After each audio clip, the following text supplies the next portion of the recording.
welcome again to our Advent liturgy. It's lovely to have you all here again. And so we're going to start our liturgy with the sign of the cross. In the name of the Father, and of the Son, and of the Holy Spirit. And today I've got a lovely story, another one. And this is again one of my favourite stories. And it's all about Ruth and Naomi. Okay. And it starts because Ruth and Naomi, so Naomi was Ruth's mother-in-law. So Ruth was married to Naomi's son. And what happened was Naomi's husband passed away, and so did Ruth's. And so it was just the two of them that were left. And they had no food because the food had run out in Bethlehem. So they had to go on a long journey to somewhere where there was food for the children, for them. So they stayed away for a long time. I must go home again, Naomi decided one day, because she was all alone now. She had no husband and she had no children. I will go with you, said Orpah, and she was the other lady who'd married the other one of Naomi's sons. Let me come too, said Ruth, who had married the other. They were kind girls, and they both loved Naomi dearly. So they set out together. But on the way, Naomi said, "It was kind of you to come so far. Now you must go back." She told them to go back. "Don't come with me. You don't need to come with me. I'm okay. You go back and live your lives." So both girls cried. They loved Naomi dearly and they didn't want to leave her. But Orpah decided she was going to go back. However, Ruth held Naomi tight.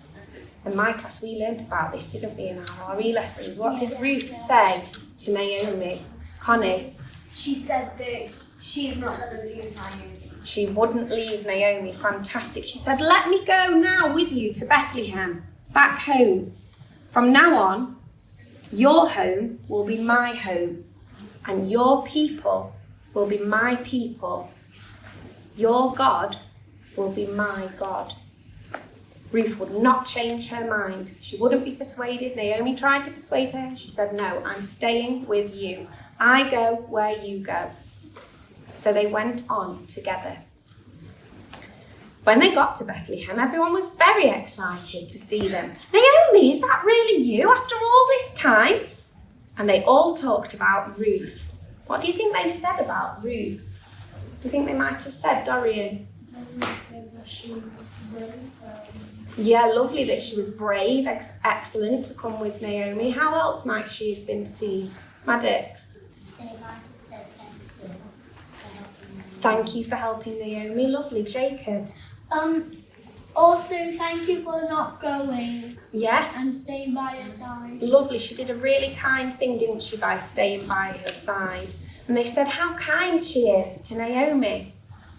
Because she had put herself second, hadn't she? She'd put Naomi's needs first. She wanted to stay with Naomi. It was harvest time in Bethlehem, and they were cutting the corn. Naomi and Ruth were very poor. They had no farm of their own and no one to help them. So Ruth went out to the fields each day, and she didn't take the corn without asking, but she picked up the corn that people had dropped from the fields so that they could make some bread so they would have something to eat. Now the fields belonged to Farmer Boaz, and he saw how hard Ruth had worked, and he heard about her kindness. And Naomi was one of his family. "Leave plenty for Ruth," he told his men. So they started to deliberately drop bits and bobs for her to pick up so that she would have plenty of food. So much so that when she got home, Naomi said, "Where did you get all that corn?" And Ruth told her. She said it was just on the floor. The men had dropped it. Naomi thought about this, and she thinks she worked out what was going on. So she made a plan. She decided that Ruth deserved to have a kind husband because she was kind as well, and that Farmer Boaz was just the man. So Naomi's plan worked. Ruth and Farmer Boaz were married. They had a baby boy, and Granny Naomi was so pleased. She jiggled the baby on her knee and they laughed together. "Thank you, God, for making me happy again," she said, "and for giving my kind Ruth a family of her own." And one day when Ruth's baby was grown up, he had a little grandson of his own. Can anyone remember who that was? It's a very significant king. Erin? Fantastic, it was King David. But that is another story. Lots of you thinking the same, that's fantastic. So what do you think we should take away in our hearts from Ruth's example or from the story of Naomi and Ruth? What will you take away with you today? Gabriel?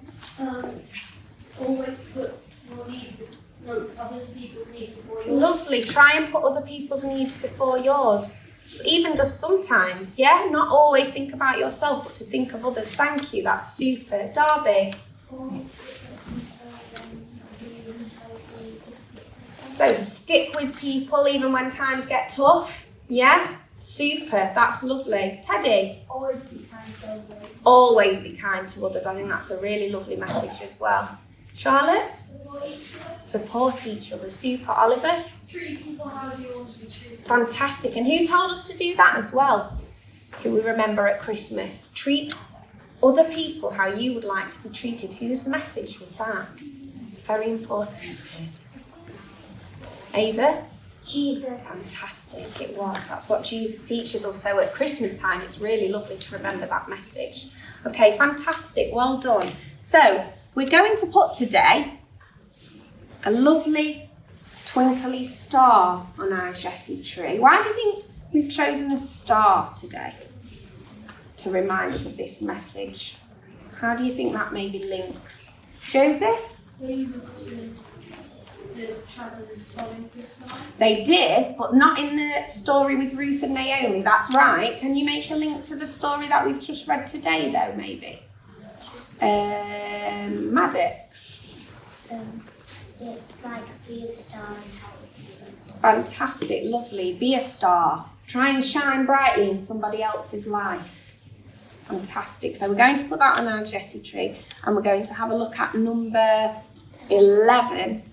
So year 6, I'm going to choose 2 of you because it should have been yours. So Mrs. Crabtree, who would you like to choose? I need 2 people, please.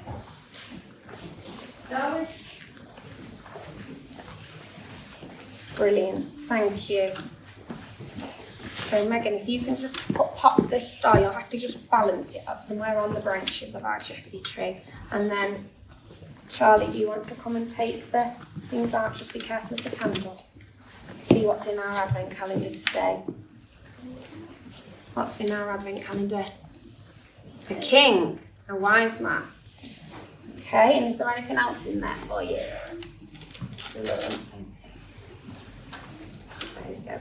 So our mission then to take forward is to try and be a star, try and shine a light through our kindness and our kind words and our kind deeds in someone else's life, just like Ruth did for Naomi and then Naomi in turn did for Ruth.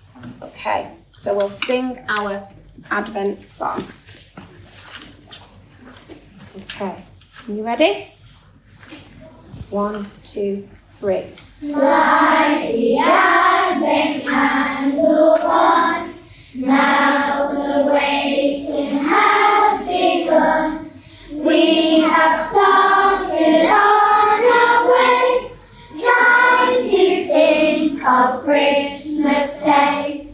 Candle, candle burning bright, shining in the cold winter's night.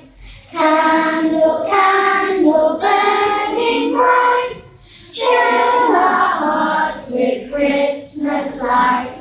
Light the Advent candle too, think of humble shepherds too, filled with wonder at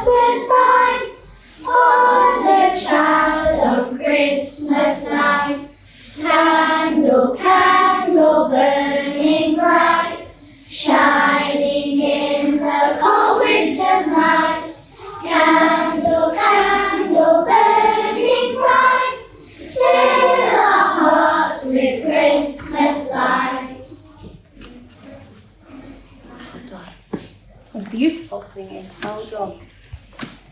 Okay. So thank you for listening to our Advent liturgy today. And remember that mission we've got to try and do. We've got to try and shine like a star for somebody else. Try and put somebody else's needs before our own. And like Oliver said, try and treat other people as we would like to be treated.